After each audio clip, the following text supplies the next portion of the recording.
الحمد للہ رب العالمین والصلاة والسلام علی سید الانبیاء والمرسلین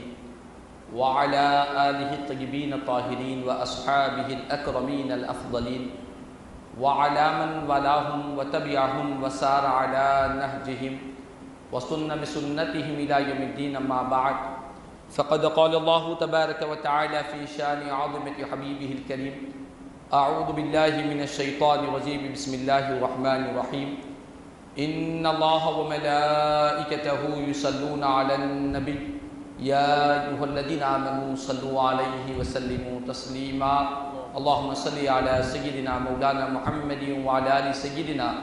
مولانا محمد وبارک وسلم صلاۃ وسلاما علیک یا سیدی یا حبیبی یا رسول اللہ صلی اللہ تعالی علیہ وسلم۔ معزز حاضر محترم سامعین کرام، آئیے کچھ سننے اور سنانے سے قبل ہم اور آپ مل کر انتہائی عقیدت و محبت کے ساتھ حضور آقا نامدار سرور کون و مکا سارے عالمین کے مختار، مدینے کے تاجدار، مکے کے سردار،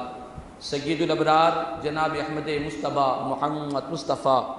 صلی اللہ تعالی علیہ وسلم کی بارگاہ میں ایک مرتبہ محبت و عقیدت کے ساتھ بآواز بلند درود و سلام کا نذرانہ پیش کر لیں۔ اللہم صلی علی سیدنا مولانا محمد وعلی آل سیدنا مولانا محمد وبارک وسلم صلاۃ و سلاما علیک یا سیدی یا حبیبی یا رسول اللہ صلی اللہ تعالی علیہ وسلم۔ معزز حاضر محترم سامعین کرام، یہ مقدس مہینہ شوال المکرم کا مہینہ ہے اور اس مہینے کو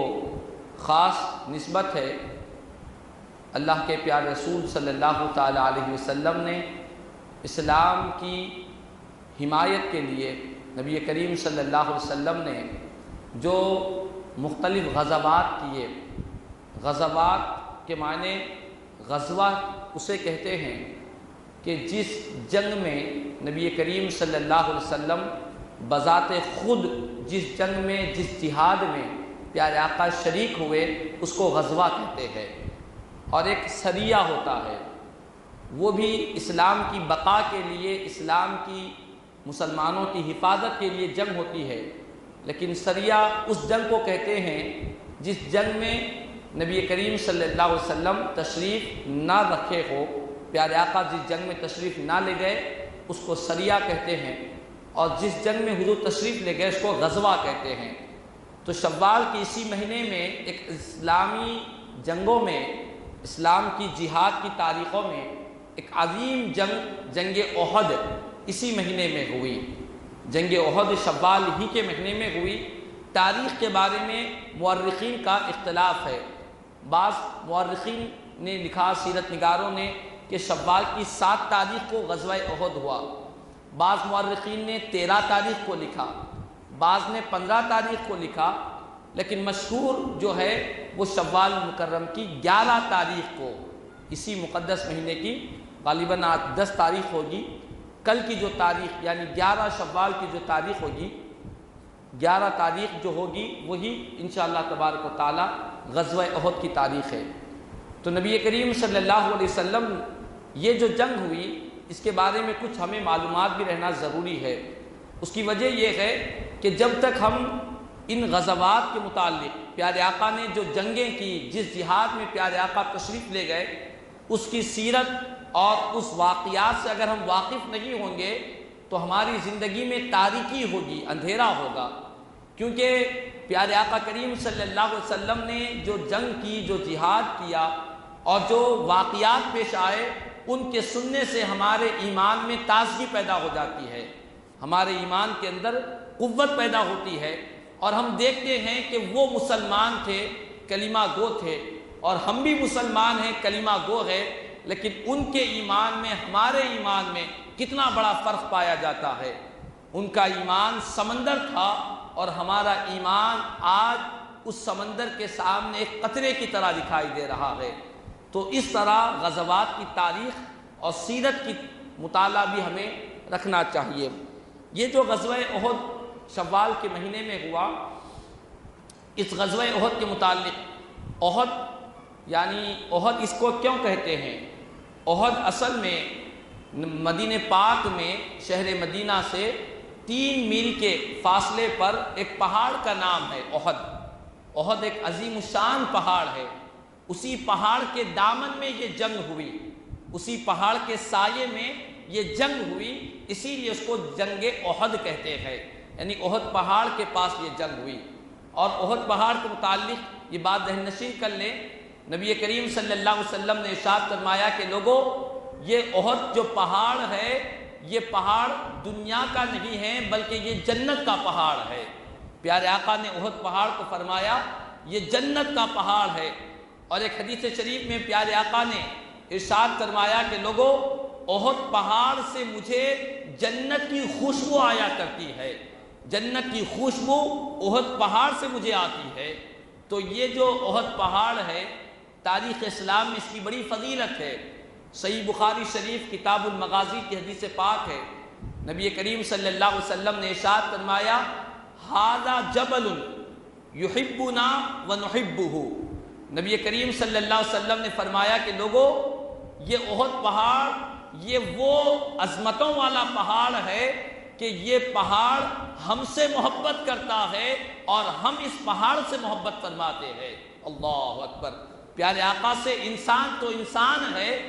جانور تو جانور ہے، جس طرح انسان محبت کرتے، جانور محبت کرتے، اسی طرح درختیں بھی، شجر و حجر بھی اور پہاڑ بھی پیارے آقا سے محبت فرمایا کرتا۔ نبی کریم صلی اللہ علیہ وسلم نے فرمایا کہ لوگوں، یہ پہاڑ ایسا ہے جو مجھ سے محبت کرتا ہے اور ہم اس پہاڑ سے محبت فرماتے ہیں۔ اس حدیث کی شرح میں عاشقان رسول صلی اللہ علیہ وسلم نے فرمایا کہ لوگوں، ایک پہاڑ پیارے آقا سے محبت کرتا ہے تو حضور کو اس کی محبت کا علم ہے۔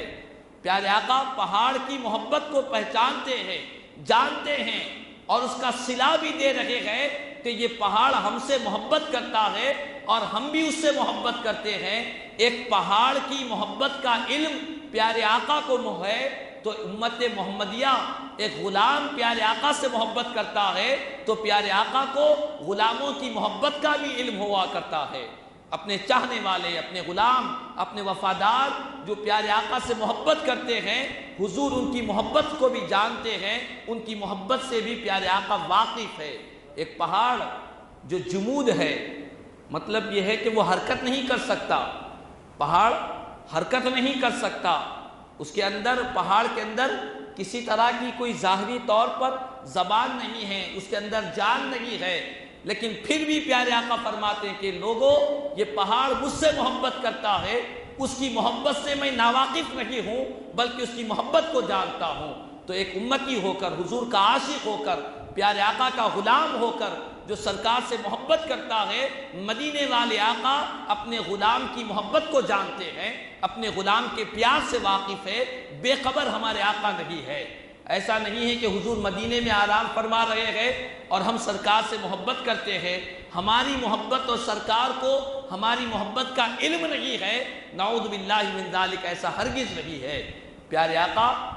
امتی دنیا کے کسی بھی کونے میں کیوں نہ ہو،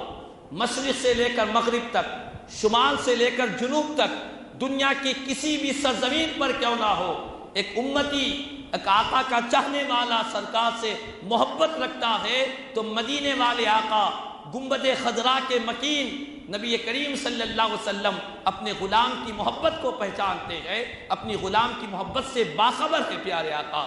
اور صرف باخبر ہی نہیں ہے بلکہ اس کی محبت کا صلہ بھی عطا فرماتے ہیں، محبت کا بدلہ بھی عطا فرماتے ہیں۔ جس طرح پہاڑ پیارے آقا سے محبت کر رہا ہے تو آقا نے فرمایا کہ یہ پہاڑ مجھ سے محبت کر رہا ہے، یہیں پر بات ختم نہیں ہوئی، اس کی محبت کے صلے میں ہم بھی اس سے محبت کیا کرتے ہیں۔ تو ایک غلام اپنے آقا سے محبت کرتا ہے تو پیارے آقا اس کی محبت کا یہ صلہ دیتے ہیں کہ حضور بھی اس غلام سے محبت فرماتے ہیں، پیارے آقا بھی اس غلام سے پیار فرماتے ہیں۔ تو خلاصہ کلام یہ ہے کہ نبی کریم صلی اللہ علیہ وسلم کو ایک پہاڑ کی محبت کا علم ہے تو اپنے ایک غلام کی محبت کا بھی علم ہے۔ ایک پہاڑ کی محبت کو پیارے آقا جانتے ہیں تو اپنے غلام کی محبت کو بھی پیارے آقا جانتے ہیں۔ حضور کی محبت رائگاں ہونے والی نہیں ہے، جس طرح ایک دنیا دار کسی دنیا کے انسان سے محبت کرتا ہے، ایک انسان کسی انسان سے محبت کرتا ہے، تو جس سے وہ محبت کرتا ہے بسا اوقات وہ اپنے سے محبت کرنے والے سے بے خبر رہتا ہے، غافل رہتا ہے۔ دنیا کی محبت کا بدلہ دنیا میں نہیں مل سکتا۔ بہت سارے لوگ جو محبت میں ناکام ہو جاتے ہیں، اکثر و بیشتر آپ نے دیکھا ہوگا اخبارات اور ٹی وی چینلز میں کہ محبت میں ناکامی کی وجہ سے نوجوان نے خودکشی کر لی، محبت میں ناکامی کی وجہ سے ایک لڑکی نے خودکشی کر لی۔ کیوں؟ جس سے وہ محبت کیا، محبت کا صلہ اس کو نہیں ملا، اسی لیے اس نے خودکشی کر لی۔ جس سے وہ پیار کیا، پیار کا صلہ اس کو نہیں ملا، اسی لیے اس نے خودکشی کر لی۔ لیکن گنبد خضرا والے آقا فرماتے ہیں کہ اے میرے غلام، تو مجھ سے محبت کرتا ہے تو تیری محبت کا بہترین بدلہ تجھ کو دیا جاتا ہے۔ میں تیری محبت کو جانتا ہوں اور تیرے پیار کی قدر میرے پاس میں ہے، اور میں بھی تجھ سے پیار کرتا ہوں، میں بھی تجھ سے محبت کرتا ہوں۔ تو گنبد خضرا کے مکین سے محبت ہو تو وہ محبت رائے گاہ نہیں ہوگی، اس محبت کا صلہ ملے گا۔ پیارے آقا محبت فرمائیں گے، حضور کا پیار اللہ تعالی ہم کو نصیب فرمائے گا۔ نبی کریم صلی اللہ علیہ وسلم نے فرمایا کہ لوگوں، یہ پہاڑ ہم سے محبت کرتا ہے، ہم اس پہاڑ سے محبت فرماتے ہیں۔ تو یہ احد پہاڑ کے دامن میں یہ جنگ احد کا عظیم واقعہ پیش آیا۔ صحابہ کرام کی تعداد کتنی تھی اس جنگ میں؟ مسلمانوں کی تعداد کتنی تھی؟ کفار و مشرکین کی تعداد کتنی تھی؟ تو اس کے بارے میں مورخین اسلام لکھتے ہیں کہ مسلمانوں کی تعداد 700 مسلمانوں کی تعداد تھی، 700 مسلمان تھے، اور ان 700 میں اور زائد 300 اور لوگ مسلمانوں کے ساتھ تھے، لیکن وہ مسلمان نہیں تھے، منافق تھے۔ تو جملہ 1000 لوگوں نے مسلمانوں کے ساتھ اس جنگ کے لیے جنگ احد کو تشریف لے گئے۔ ان 1000 میں جس میں سے 700 جانثار صحابہ تھے اور 300 منافق لوگ تھے جو بظاہر ایمان کا اظہار کرتے تھے لیکن دل میں کفر چھپا ہوا تھا۔ جب عین جنگ کا موقع آیا، مسلمان اس جنگ احد کے لیے اپنے آپ کو تیار کیے، تو یہ 300 جو منافقین تھے، ان کے منافقین کا ایک سردار جس کا نام رئیس المنافقین جس کو کہتے ہیں، عبداللہ بن ابی بن سلول، یہ رئیس المنافقین ہے۔ اس نے ایک مشورہ دیا تھا، اس جنگ کے لیے ایک مشورہ دیا تھا کہ ہم شہر مدینہ ہی میں رہ کر، مدینے کے باہر شہر مدینہ کے اندر ہی رہ کر ہم جنگ کریں گے۔ تو اس منافق کے مشورے کو قبول نہیں کیا گیا۔ تو اس رئیس المنافقین عبداللہ بن ابی بن سلول، جب اس کو معلوم ہوا کہ میرے مشورے کو رد کر دیا گیا، تو اس نے اپنے تمام 300 پیروکاروں کو جمع کیا اور جمع کر کر کہنے لگا کہ سنو، مسلمان جنگ احد کے لیے جا رہے ہیں اور میں نے جو مشورہ دیا، میرے مشورے کو قبول نہیں کیا، لہٰذا اس میں میری بے عزتی ہو گئی، میں ذلیل ہو گیا، رسوا ہو گیا، لہٰذا ہم اس جنگ سے پلٹ جائیں گے۔ چنانچہ 300 منافقین جنگ احد میں جو مسلمانوں کے ساتھ رہ رہے تھے، وہ واپس جنگ کے میدان سے واپس ہو گئے، انہوں نے لڑنے سے انکار کر دیا۔ تو معلوم یہ ہوا اس حدیث پاک سے، سیرت کے اس واقعے سے، کہ کسی انسان کے مشورے کو اگر رد کر دیا جائے، اگر اس کے مشورے کو رد کر دیا جائے، اس کے مشورے کو قبول نہ کیا جائے، تو وہ اپنی بے عزتی محسوس کر رہا ہے، اپنے لیے ذلت محسوس کر رہا ہے، اور ایک خیر کے کام سے اپنے آپ کو روک رہا ہے، ایک اچھے کام سے اپنے آپ کو دور رکھ رہا ہے۔ وجہ کیا ہے؟ کہ میرا مشورہ قبول نہیں ہوا۔ تو یہ جو عادت ہے، یہ منافقین کی عادت ہے، منافقین کی عادت ہے کہ منافقین کا اگر کوئی مشورہ قبول نہ کیا جائے تو وہ ناراض ہو جاتے ہیں اور خیر کے کام سے خود بھی رک جاتے ہیں اور دوسروں کو بھی روک دیتے ہیں، بھلائی کے کام سے دوسروں کو بھی روک دیتے ہیں۔ ہم نے دیکھا اکثر ہمارے معاشرے میں، سماج میں، کسی بات پر مشورہ ہوتا ہے، کسی مسئلے میں مشورہ ہوتا ہے، کسی کا مشورہ نہیں مانا گیا تو وہ ناراض ہو جاتا ہے اور اس خیر کے کام سے خود بھی رک جاتا ہے اور دوسروں کو بھی روک دیتا ہے۔ تو یہ جو روش ہے، یہ جو عادت ہے، سیرت کی کتابوں سے ہم کو یہ درس ملتا ہے کہ یہ عادت مسلمانوں کی نہیں، یہ منافقوں کی عادت ہے، جن کے دلوں میں نفاق رہتا ہے، جن کے بارے میں قرآن نے، اللہ نے فرمایا ان المنافقین فی الدرک الاسفل من النار، کہ بے شک منافقین جہنم کے سب سے نچلے طبقے میں رہیں گے، سب سے بھیانک عذاب منافقین کو ہوگا۔ تو بہرحال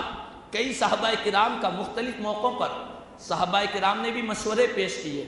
تو کئی صحابہ کرام کے مشورے کو نہ مانا گیا، لیکن انہوں نے مشورے کو نہ ماننے کی وجہ سے وہ خیر کے کام سے نہیں رکے، بلکہ انہوں نے یہ خیال کیا کہ ہمارا مشورہ یقیناً دوسروں کے مشورے سے کمتر تھا، دوسروں کا بہتر تھا، انہوں نے اس کو قبول کر لیا ہے۔ تو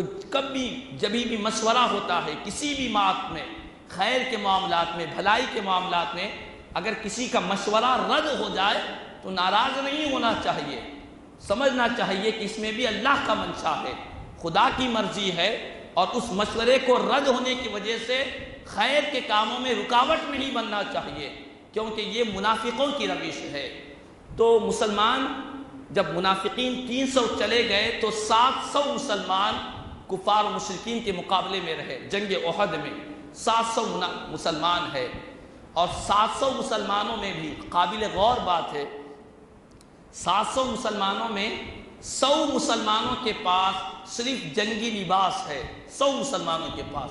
باقی 600 مسلمانوں کے پاس جنگی لباس نہیں ہے، یعنی جنگ کے جو ساز و سامان ہوتے ہیں، تیر ہوتا ہے، تلوار ہوتی ہے، جنگی لباس ہوتا ہے، صرف 100 صحابہ کرام کے پاس جنگی لباس ہے،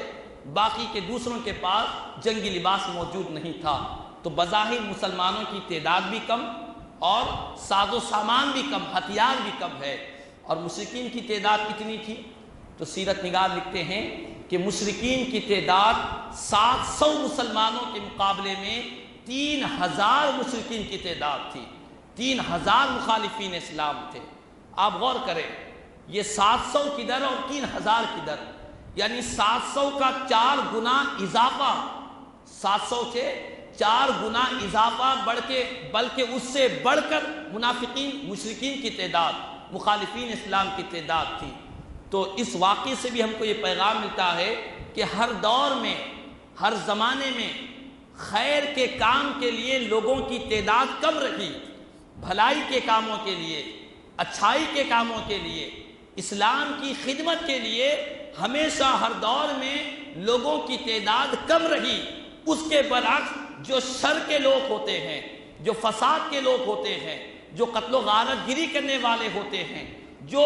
دنیاوی کام کرتے ہیں، ان کی تعداد ہر زمانے میں، ہر دور میں زیادہ موجود رہی۔ خیر کے کام کرنے والوں کی ہمیشہ تعداد کم رہی، اور برائی کے کام کرنے والوں کی تعداد میں ہمیشہ اضافہ رہا۔ آپ غور کریں، مسلمان 700 تھے، مشرکین 3000 مشرکین تھے، لیکن کیا ہوا؟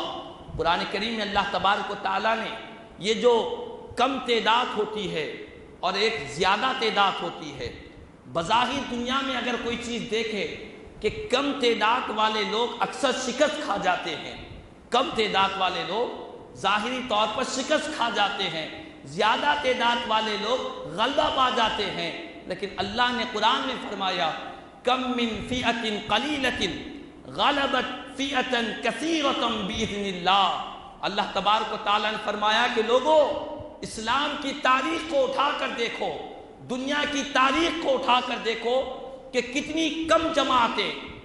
تھوڑی سی جماعتیں، کتنے ہی ایسی جماعتیں گزری ہے جن کی تعداد کم تھی،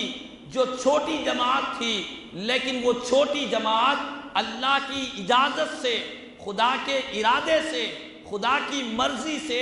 چھوٹی جماعت بڑی جماعتوں پر غالب آ گئی، بڑی جماعتوں کو شکست پہنچا دی، چھوٹی جماعت غلبہ پا گئی۔ کتنی ہی ایسی جماعتیں گزری کہ وہ جماعت تو چھوٹی تھی، تعداد لوگوں کی کم تھی، لیکن اللہ کی مدد ان کے ساتھ تھی، خدا کا فضل ان کے ساتھ تھا، خدا کا اذن اور خدا کا ارادہ ان کے ساتھ تھا تو اللہ تعالیٰ نے چھوٹی جماعتوں کو کئی بڑی جماعتوں پر غلبہ عطا فرمایا۔ یہ اسلام کی تاریخ موجود ہے۔ تو معلوم یہ ہوا کہ ایک مسلمان کا جو عقیدہ ہوتا ہے وہ یہ نہیں دیکھتا، ظاہری ساز و سامان کو نہیں دیکھتا۔ یہ ظاہری ساز و سامان، لوگوں کی کثیر تعداد ہونا، یہ تو ایک ذریعہ ہے، وسیلہ ہے کامیابی حاصل کرنے کا۔ کامیابی اصل اسی وقت ہوتی ہے جب خدا کا ارادہ ہوتا ہے، خدا کا فیصلہ ہوتا ہے، خدا کا حکم ہوتا ہے، تب اللہ تعالیٰ کامیابی عطا فرماتا ہے۔ تو بندہ مومن کی ساری زندگی اللہ کی ذات پر توکل، خدا کی ذات پر بھروسہ، اس کی اجازت ہو جائے، اس کا ارادہ ہو جائے تو چھوٹی جماعتیں بڑی بڑی جماعتوں پر غالب آ جاتی ہے، چھوٹی جماعتیں بڑی بڑی جماعتوں پر غلبہ پا جاتی ہے۔ یہ قرآن میں اللہ نے فرمایا کم من فئۃ قلیلۃ غلبت فئۃ کثیرۃ باذن اللہ، کہ کتنی ہی چھوٹی جماعتیں ایسی ہے جو بڑی بڑی جماعتوں پر غالب آ چکی ہے۔ یہ کیسے ہے؟ اللہ نے فرمایا باذن اللہ، اللہ کے اذن سے، خدا کے ارادے سے، خدا کے فیصلے سے یہ ساری چیزیں ہونے والی ہے۔ تو الغرض صحابہ کرام کی تعداد کم تھی، بظاہر صحابہ کرام کم تھے، لیکن مشرکین کی تعداد میں اضافہ تھا۔ لیکن اس کے باوجود بھی تاریخ کی کتابیں گواہ ہیں کہ اللہ تعالیٰ نے مسلمانوں کو کامیابی عطا فرمائی، مسلمان اس جنگ میں کامیاب ہوئے، فتح اور نصرت مسلمانوں کو ملی۔ کیوں؟ اسی لیے کہ مسلمانوں کے ساتھ خدا کا فضل شامل حال تھا، خدا کا ارادہ شامل حال تھا۔ اور ساتھ ہی اس جنگ احد کے واقعات میں ایک واقعہ یہ بھی بیان کیا گیا جو بڑا ہی ایمان افروز واقعہ ہے۔ ایک صحابی رسول جن کا نام حضرت سعد رضی اللہ تعالیٰ عنہ ہے، ایک موقع پر دشمنان اسلام مسلمانوں پر حملہ کر دیے، اچانک مسلمانوں پر دشمنوں کا حملہ ہو گیا، اور اس افراتفری کے عالم میں مسلمانوں نے دیکھا کہ مشرکین مکہ رحمت للعالمین صلی اللہ علیہ وسلم پر تیر برسا رہے ہیں،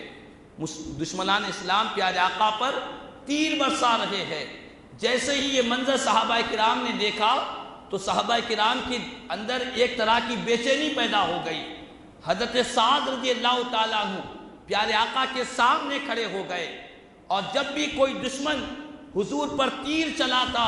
تو صحابی رسول حضرت سعد رضی اللہ تعالیٰ عنہ اس تیر کو اپنے ہاتھ میں پکڑ لیتے اور اس تیر کو دشمنوں کی طرف پھینک دیتے، دشمنوں کی طرف مار دیتے، تو کئی دشمنوں اس تیر کی وجہ سے ہلاک ہو جاتے۔ جب یہ منظر پیارے آقا نے دیکھا کہ ایک میرا غلام ہے، ایک میرا وفادار ہے، میری محبت میں سرشار ہے، دشمن تیر برسا رہے ہیں اور وہ اپنی جان کی پرواہ نہیں کر رہا ہے، وہ صرف پیارے آقا کی ذات بابرکت کو کسی طرح کا کوئی نقصان نہ پہنچے، حضور کو کسی طرح کی کوئی تکلیف نہ پہنچے، یہی فکر صحابی رسول کے دل میں تھی۔ انہوں نے اپنی ایک ایک تیر کو ہاتھوں سے پکڑتے جاتے، اپنے اوپر اس تیروں کی بوچھار کو برداشت کر لیتے، لیکن پیارے آقا کی طرف ایک تیر کو بڑھنے نہیں دیتے۔ تو پیارے آقا نے جب غلام کی اس وفاداری کو دیکھا تو نبی کریم صلی اللہ علیہ وسلم نے فرمایا یا سعد فداک ابی و امی، آقا نے فرمایا کہ لوگوں،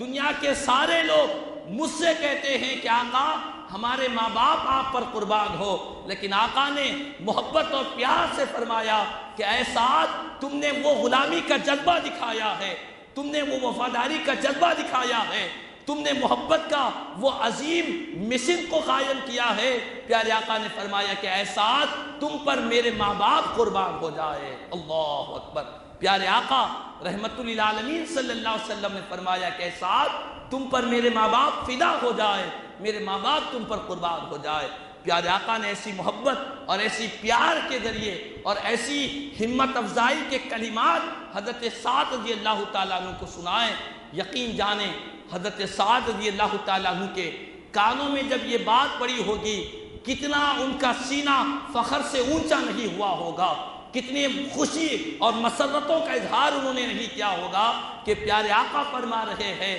کہ اے سعد تم پر میرے ماں باپ قربان ہو جائے۔ تو خلاصہ کلام یہ ہے کہ اسلام کی بقا کے لیے اس جنگ احد میں نبی کریم صلی اللہ علیہ وسلم نے، پیارے آقا نے، اس ایسی عظیم الشان جنگ ہوئی کہ ایک موقع پر دشمنوں نے اچانک حملہ کیا، تو اسی جنگ احد میں پیارے آقا کے جسم مبارک سے، نبی کریم صلی اللہ علیہ وسلم کے لعاب دہن سے پیارے آقا کریم صلی اللہ علیہ وسلم کا ایک دانت بھی شہید ہو گیا۔ اسی جنگ میں حضور کا ایک دانت شہید ہو گیا، پیارے آقا کے جسم مبارک سے خون نکلا اسی جنگ احد میں۔ اور اسی جنگ احد میں پیارے آقا کریم صلی اللہ علیہ وسلم کے 70 صحابہ کرام نے جام شہادت نوش فرمایا، 70 صحابہ کرام۔ اور ان تمام شہدائے احد کی مزارات آج بھی اسی پہاڑ، احد پہاڑ کے دامن میں موجود ہے۔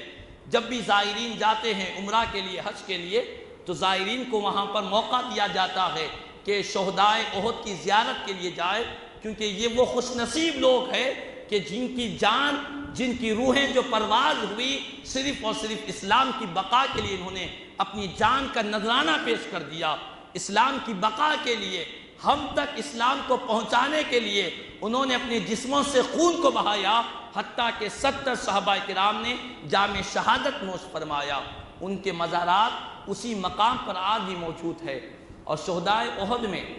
ایک صحابی رسول کا عظیم الشان واقعہ بیان کیا جاتا ہے، ان کا نام حضرت حنظلہ رضی اللہ تعالیٰ عنہ ہے۔ احد کی اس جنگ میں جانے سے پہلے نبی کریم صلی اللہ علیہ وسلم نے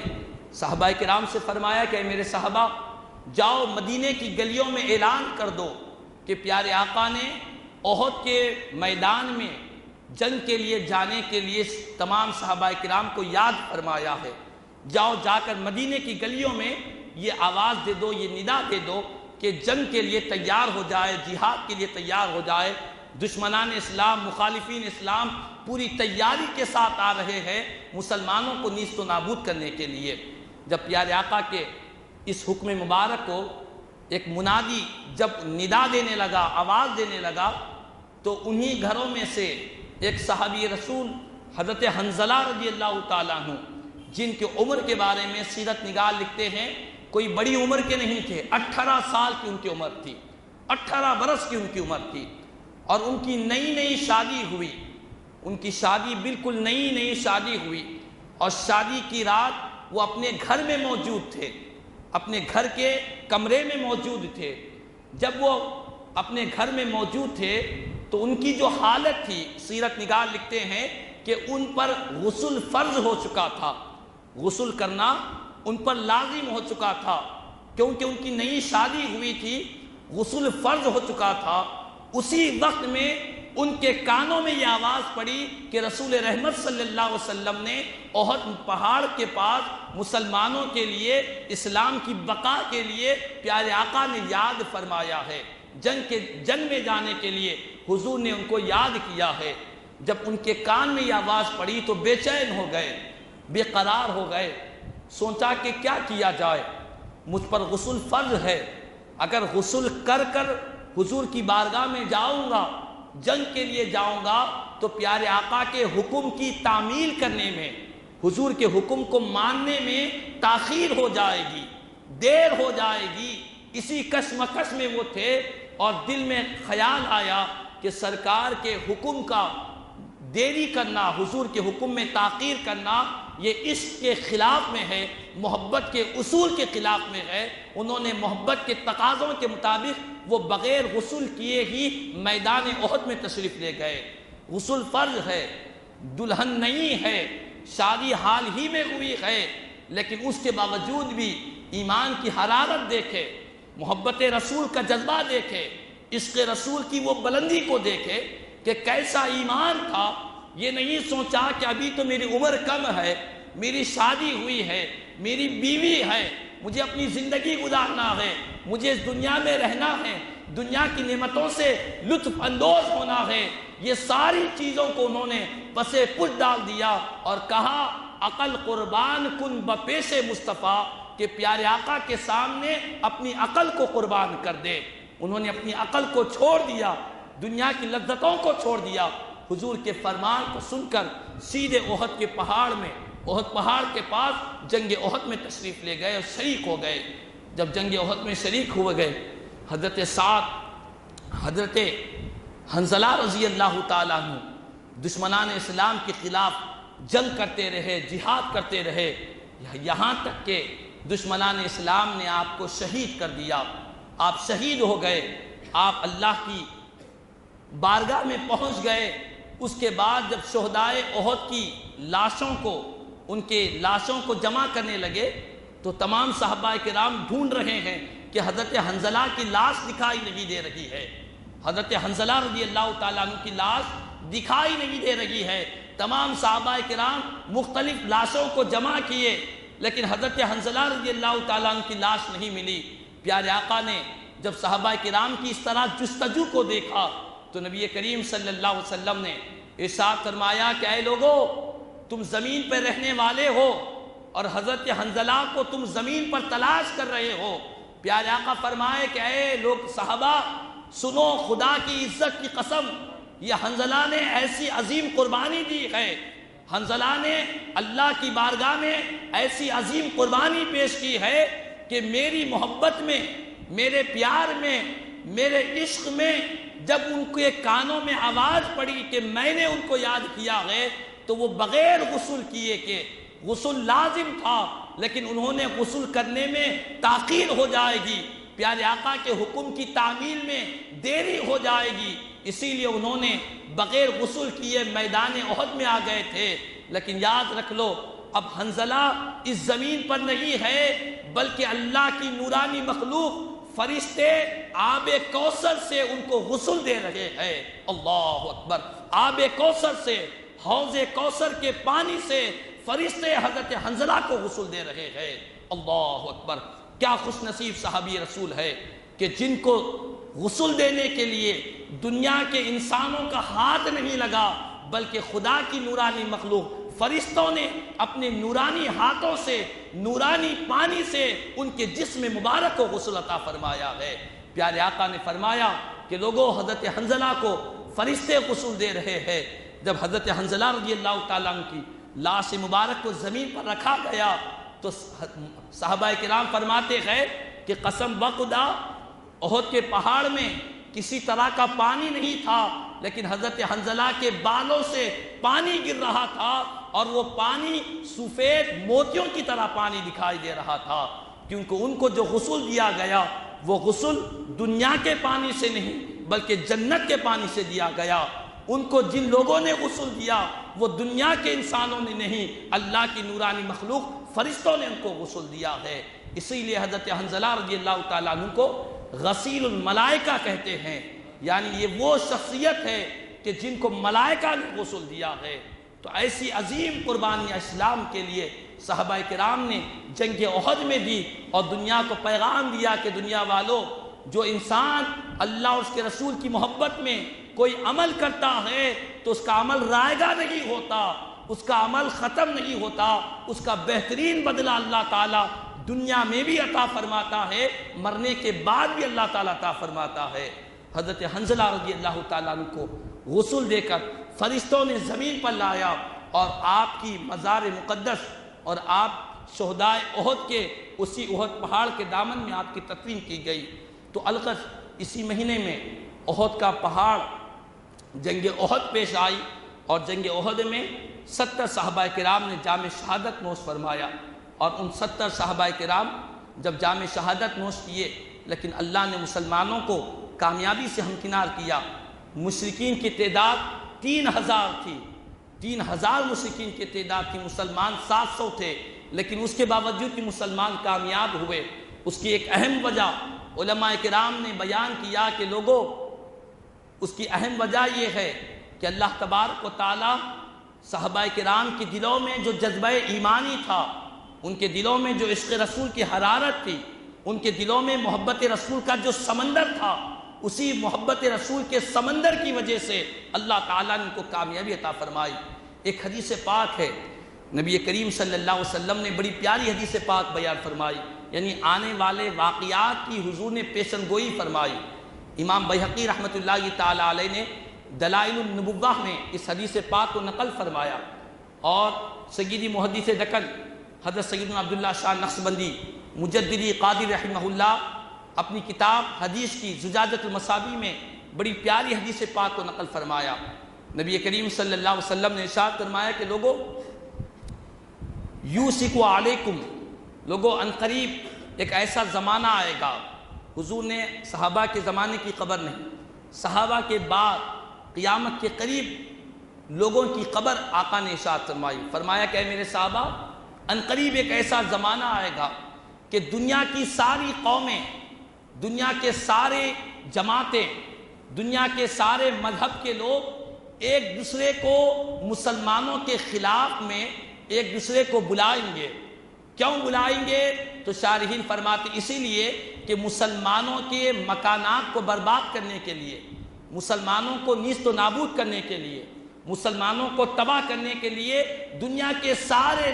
جماعتیں، سارے مخالفین اسلام، دشمنان اسلام ایک ہو کر، متحد ہو کر ایک دوسرے کو بلائیں گے۔ کیوں؟ تاکہ مسلمانوں کو تباہ کر دے، مسلمانوں کو برباد کر دے، مسلمانوں کو نیست و نابود کر دے۔ اس طرح عالم ہوگا۔ اور آقا نے مثال بھی بیان فرمائی کیسے بلائیں گے۔ نبی کریم صلی اللہ علیہ وسلم نے فرمایا جس طرح بھوکے لوگ جو بھوکے ہوتے ہیں، جس طرح بھوکے لوگوں کو کھانے کی طرف بلایا جاتا ہے، جس طرح بھوکے لوگ جن کو کھانے کی طلب ہے، جو کھانا کھانا چاہتے ہیں، پینا چاہتے ہیں، ایسے لوگوں کو جب کھانے کی طرف بلایا جائے تو کیسے دوڑتے ہوئے، لپکتے ہوئے کھانے کی طرف جاتے ہیں، اسی طرح دشمنان اسلام مسلمانوں کو تباہ کرنے کے لیے، مسلمانوں کی املاک کو، مسلمانوں کی عظمت کو، مسلمانوں کی شان و شوکت کو مٹانے کے لیے سارے دنیا کے مخالفین اسلام ایک دوسرے کو بلاتے رہیں گے تاکہ مسلمانوں کو ہلاک کر دے۔ صحابہ کرام نے جب اس پیشن گوئی کو سنے بے چین ہو گئے، حضور کی بارگاہ میں عرض کرنے لگے امن قلت، آقا مسلمانوں کو جو بلایا جائے گا کیوں بلایا جائے گا؟ یہ دشمنان اسلام مسلمانوں کے خلاف جو ہوں گے، کیا مسلمانوں کی تعداد کم ہوگی؟ کیا مسلمان کم رہیں گے؟ کیا ان کی تعداد میں کمی ہوگی؟ تو آقا نے فرمایا لا، نہیں، بل انتم یومئذ کثیر۔ آقا نے فرمایا کہ اس وقت جب ساری جماعتیں ایک ہو کر مسلمانوں کو تباہ کرنا چاہیں گے، آقا نے فرمایا اس وقت مسلمانوں کی تعداد کم نہیں ہوں گی بلکہ ان کی تعداد زیادہ ہوگی، اضافہ ہوگی، وہ کثیر تعداد میں رہیں گے، ان کی تعداد میں کمی نہیں رہیں گی، بے انتہا مسلمان رہیں گے۔ لیکن آقا فرماتے ہیں وَلَكِنَّكُمْ غُثَاءٌ كَغُثَاءِ السَّيْلِ۔ آقا فرماتے ہیں لیکن مسلمانوں کی حالت ایسی ہوگی جیسے سمندر کا کچرا ہوا کرتا ہے، سمندر کا میل ہوتا ہے، کچرا ہوتا ہے، جو کچرا بکھرا ہوا رہتا ہے، جو کچرے کی کوئی حقیقت نہیں رہتی، ویسے مسلمانوں کی کیفیت ہوگی، تعداد زیادہ ہوگی لیکن سمندر کے سامنے کچرے کی کوئی حقیقت نہیں رہتی، یہ اتنے کمزور ایمان والے ہو جائیں گے۔ اللہ اکبر۔ پیارے آقا کریم صلی اللہ علیہ وسلم نے فرمایا وَلَا يَنزِعَنَّ اللَّهُ مِن صُدُورِ عَدُوِّكُمْ الْمُحَابَةَ مِنْكُمْ، کہ لوگو یہ جو دشمنان اسلام، مخالفین اسلام ایک دوسروں کو بلا کر مسلمانوں کو تباہ کریں گے، اللہ تعالیٰ دشمنوں کے سینوں سے مسلمان کی ہیبت کو نکال دے گا۔ ایک مسلمان کا جو ڈر ہوتا ہے، جو دبدبہ ہوتا ہے مشرکین پر، مخالفین پر، دشمنان اسلام پر، ایک مسلمان کی جو ہیبت، جو مسلمان کا جو دبدبہ ہوتا ہے، وہ دبدبہ کافروں، مشرکوں اور مخالفوں کے دلوں سے نکل جائے گا۔ اللہ اکبر۔ اور آقا نے یہ بھی فرمایا وَلَا يَقْذِفَنَّ فِي قُلُوبِكُمُ الْوَهْنَ، اور ان کے دلوں سے، مخالفین اسلام کے دلوں سے مسلمانوں کا رعب، دبدبہ نکل جائے گا، اور اللہ تعالیٰ مسلمانوں کے دلوں میں وہن کو ڈال دے گا، وہن کو ڈال دے گا۔ قال قائل، کسی کہنے والے نے عرض کیا کہ ومل وہن، آقا یہ وہن کیا چیز ہے جو مسلمانوں کے سینوں میں پہنچ جائے گی؟ تو آقا نے فرمایا سنو، وہن یہ چیز ہے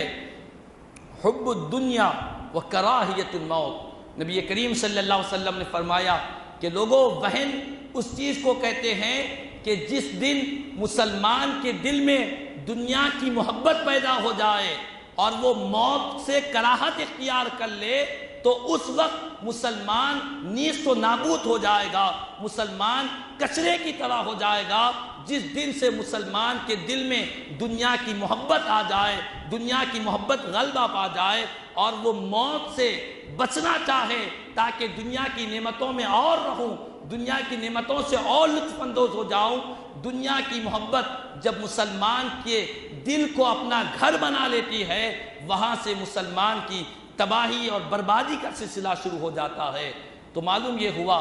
کہ آج جو کیفیت مسلمانوں کی، جو کیفیت کلمہ گو کی، جو کیفیت آج ہم دیکھ رہے ہیں، پیارے آقا نے، صاحب گنبد خضرا نے آج سے 1400 سال قبل پیارے آقا نے اس کیفیت کو بیان کیا۔ فرمایا کہ لوگو، جس دن تمہارے دلوں میں دنیا کی محبت کا مرض پیدا ہو جائے گا، ایک مومن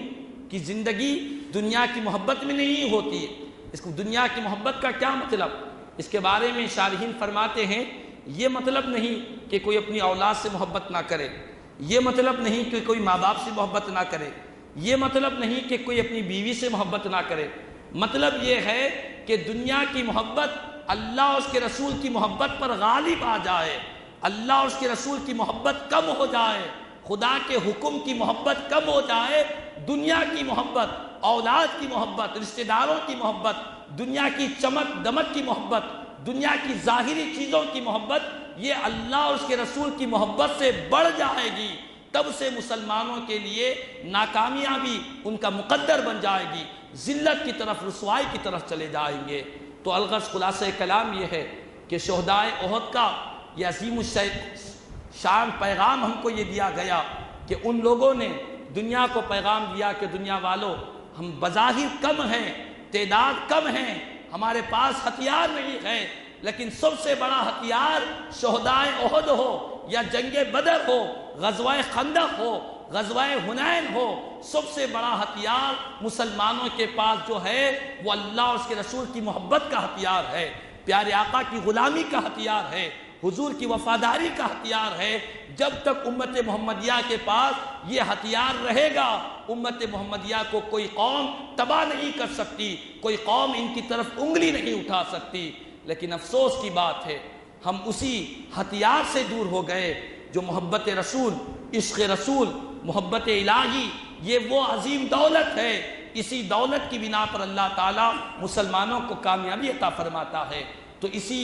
جنگ احد کو اسی مہینے میں مقرر ہوا اور اسی مہینے کی 11 تاریخ کو صحابہ کرام نے اس عظیم الشان جنگ میں شریک ہوئے۔ 3 ہجری میں اور شوال کے اسی مہینے میں یہ جنگ احد ہوئی۔ اللہ تبارک و تعالیٰ سے دعا ہے، اللہ تبارک و تعالیٰ اپنے فضل و کرم سے ہم تمام کو شہدائے احد کی پاکیزہ زندگی کو اپنانے اور ان کی پاکیزہ حیات کے مطابق اپنی زندگی کو گزارنے کی توفیق عطا فرمائے۔ شہدائے احد کے صدقے میں مولا ہماری ایمانی حرارت میں مضبوطی اور طاقت و قوت پیدا فرمائے، دنیا کی محبتوں کے مرض سے اللہ تعالیٰ ہماری حفاظت فرمائے، کہنے سننے سے زیادہ مجھے اور ہم تمام کو عمل کی توفیق عطا فرمائے، آمین ثم آمین۔